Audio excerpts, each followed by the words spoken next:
Rebonjour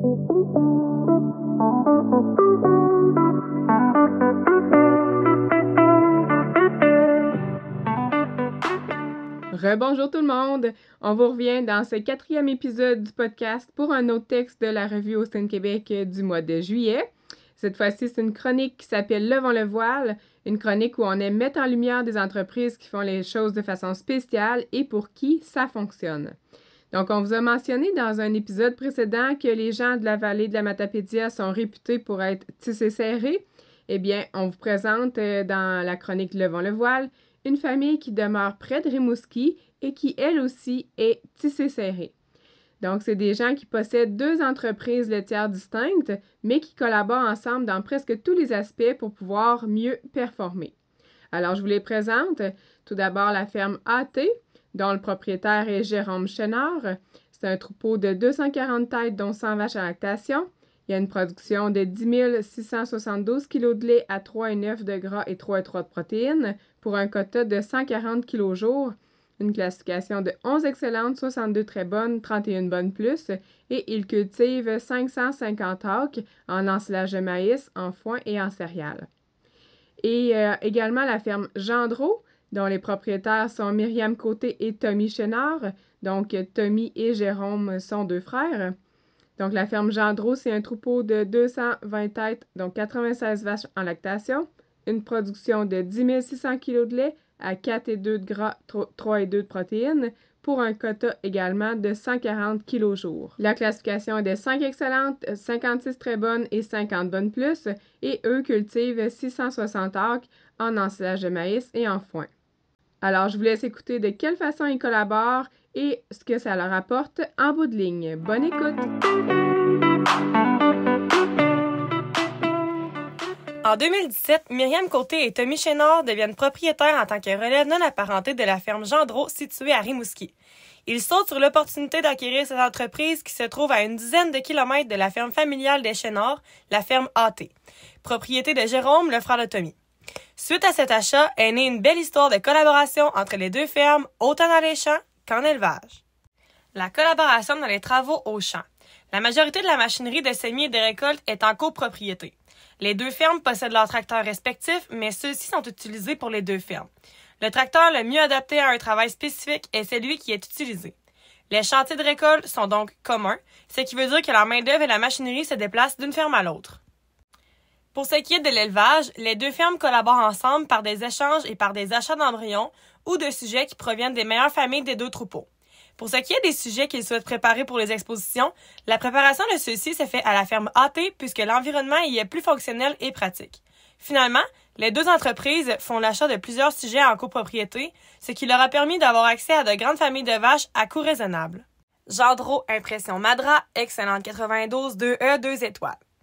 Madra marque la toute première collaboration entre les 2 fermes en élevage. Encore géniste au moment de l'achat de la ferme Gendreau, elle a rapidement charmé Tommy et Myriam. Pour le reste de sa période d'élevage, ils ont décidé de la transférer chez Jérôme afin qu'elle bénéficie des meilleures conditions pour maximiser son potentiel. Après son premier veillage, ils étaient convaincus qu'il y avait beaucoup de potentiel de travailler avec une vache comme elle. En 2017, ils ont décidé de la consigner dans la vente de l'Expo Printemps du Québec. Et c'est Jérôme qui l'a achetée. Madra a permis à la ferme AT de développer un marché pour des embryons à l'international, soit en Corée. Également, la ferme Gendreau a acheté des embryons d'elle consignés lors d'une vente du Club Austin. À l'heure actuelle, nous retrouvons des descendantes prometteuses de Madra dans les 2 élevages. Pourquoi une collaboration comme celle-ci fonctionne bien?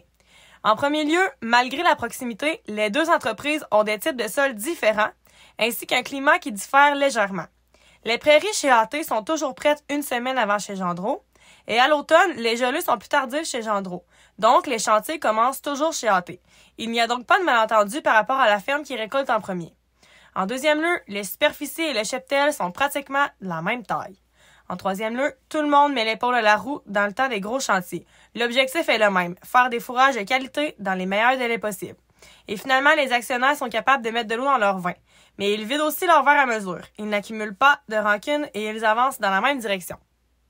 Comment est-ce profitable pour les 2 entreprises? 1. La division des coûts de machinerie et la possibilité d'avoir des équipements qui améliorent l'efficacité des chantiers. 2. Une main-d'œuvre qualifiée dans les chantiers de récolte et dans l'étable. 3. L'exploitation des forces de chacun des actionnaires et de chacune des entreprises. 4. Le franc partage d'idées et de points de vue différents. 5. Escompte de volume et grand réseau de fournisseurs qui permettent de faire des soumissions et des comparatifs.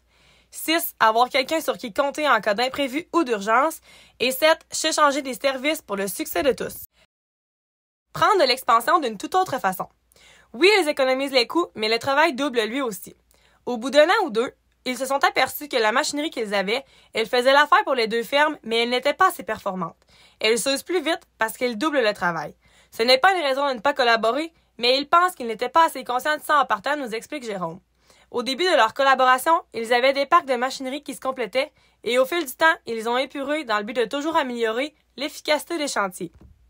Après quelques années, ils peuvent remarquer les effets positifs sur leurs entreprises, ce qu'ils qualifient de meilleur aspect dans leur façon de faire, et de toujours avoir une ressource quand tu as un imprévu que tu ne contrôles pas. De te challenger en tant que gestionnaire, d'avoir un point de vue extérieur, ça nous pousse à être meilleurs. C'est pour ça que le trio se complète bien. Ils ne voient jamais les situations de la même manière, autant les problèmes que les bonnes affaires. Quand ils pensent à un investissement, un achat ou une façon de faire, ils ne se gênent pas de dire leur manière de penser, et après ça, chacun fait ce qu'il veut sur son entreprise. Mais au moins, ils n'auront pas le regret de ne pas l'avoir dit, nous affirme Jérôme. Le principe du donnant-donnant est toujours de mise dans une collaboration comme celle-ci. Nombreuses sont les histoires où il y a toujours quelqu'un qui donne plus que l'autre et où ça finit mal. Les chaîneurs côtés sont capables d'éviter ce problème car c'est dans leur valeur familiale. Ces gens ne comptent pas leur temps et ils savent travailler pour obtenir ce qu'ils veulent. Ils le font tout simplement par passion, c'est d'ailleurs ce qui a fait la fierté de leurs parents.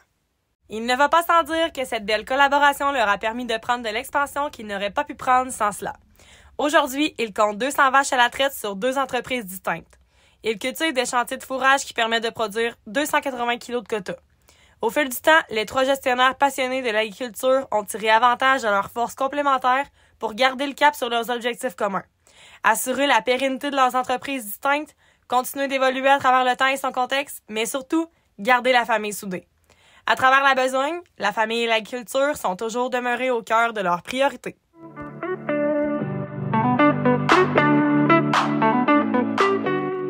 C'est ce qui complète l'épisode qui lève le voile sur la collaboration entre les fermes AT et Gendreau. Si vous avez suivi l'actualité dans les expos, vous avez peut-être vu passer que la ferme Gendreau a élevé la grande championne de réserve à l'expo de Rimouski cette année. D'ailleurs, cette vache-là a été choisie et préparée par Jérôme Chénard et sa gang à la ferme AT un petit peu avant l'expo. Donc, c'est un autre bel exemple de collaboration entre eux. On leur souhaite beaucoup de succès pour le futur de leurs entreprises. Et nous, on se dit à bientôt pour un prochain épisode.